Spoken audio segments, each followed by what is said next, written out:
ये air hostess पहली बार plane में बैठी थी। अचानक उसका पेट खराब हो गया और उसने उल्टी कर दी। लग रहा था जैसे बिना किसी कंट्रोल के सब कुछ बाहर आ रहा हो। पैसेंजर्स शॉक्ड हो गए। एक माँ ने तुरंत अपनी बेटी को पीछे छुपा लिया। ये एयर होस्टेस बड़ा अजीब सा बिहेव कर रही थी और अभी भी उसका मुंह रुकने का नाम नहीं ले रहा था। मरने का डर लगा तो उसने पैसेंजर से मदद मांगी, लेकिन अब काफी देर हो चुकी थी। अगले पैल में हाई कुछ रैंडम स्पैज़म्स आए और सब खत्म हो गया। दरअसल ये प्लेन एक नॉर्मल प्लेन नहीं था। जब सूनी ने पीछे मुड़कर देखा तो एक और भी डरवानी चीज नजर आई। एक आदमी के आंखों से खून बह रहा था। सूनी ने तुरंत अपने बेटे को लेकर प्लेन के आगे की तरफ दौड़ लगाई। वहां उसने देखा एक लड़का कुछ ड्राइंग बना रहा था। लड़का थोड़ा अजीब लग रहा था, लेकिन उसकी ड्राइंग में वही सब कुछ था जो प्लेन में हो रहा था और सबकी मौत का तरीका भी एक जैसा था। अगर ये पेंटिंग एक प्रेडिक्शन है तो आगे बढ़ना हाई इकलौता रास्ता है। लेकिन सूनी कुछ समझ पाती इससे पहले हाई एक आदमी बिना किसी वजह के आग में जलकर राख बन गया।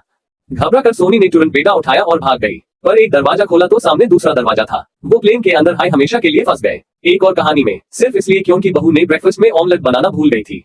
एक ब्यूड आदमी नेगस में अपने पोते को बालकनी ले गया, पर उसे याद नहीं था कि उससे मेमोरी लॉस है। उसने बच्चे को अकेला छोड़ दिया रेलिंग के पास। जब माँ बाप ने देखा कि बच्चा गायब है तो दादा कुछ बता नहीं पाया। और ये तो एक हाई राइज बिल्डिंग थी जहाँ बच्चा दुनिया के प्रति जिज्ञासा से भरा हुआ था। खुशकिस्मती से बच्चा टाइम पे मिल गया, लेकिन बूढ़े आदमी की प्रेजेंस घर में एक टिकिंग बॉम्ब जैसी थी।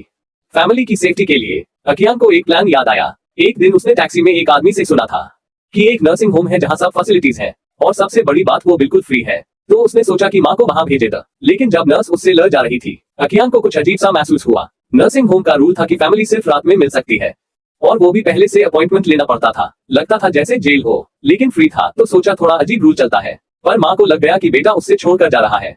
उसने रो रो कर अकियान से कहा कि मुझे यहाँ से लड़ चलो, लेकिन अकियान के मन में डर था। एक डिमेंशिया वाली माँ और एक छोटा बच्चा साथ में, बहुत रिस्की हो सकता था। बीवी पहले हाई दोनों का ध्यान रख रही थी। वो बहुत थक चुकी थी। अकियान ने दिल पे पत्थर रखकर एक्सेलरेटर दबा दिया, पर उन्हें क्या पता था इस नर्सिंग होम के पीछे एक भयानक राज छुपा था। कुछ दिन बाद अकियान माँ से मिलने आया। पूरा नर्सिंग होम खाली था। थोड़ा डर लगा, पर वो माँ का रूम ढूंढता गया। दरवाजा खोल हाई जो देखा वो कभी नहीं भूल पाएगा। माँ का बदन टुकड़ों में काटा हुआ था और वो पूछ रही थी क्यों मुझे क्यों छोड़ा। खुशकिस्मती से ये सिर्फ एक बुरा सपना था, लेकिन माँ बेटा का रिश्ता ऐसा होता है कि अकियान की चिंता सच में बढ़ गई। उन्होंने कभी माँ से नफरत नहीं की थी, वो सिर्फ अपने नए पैदा हुए बच्चे के लिए चिंतित थे। बीवी के सपोर्ट से उसने नर्सिंग होम वापस जाने का फैसला किया, लेकिन पैनिक हाई उसने देखा वही सपने जैसा सीन, खाली बिल्डिंग, एक भी आदमी नहीं।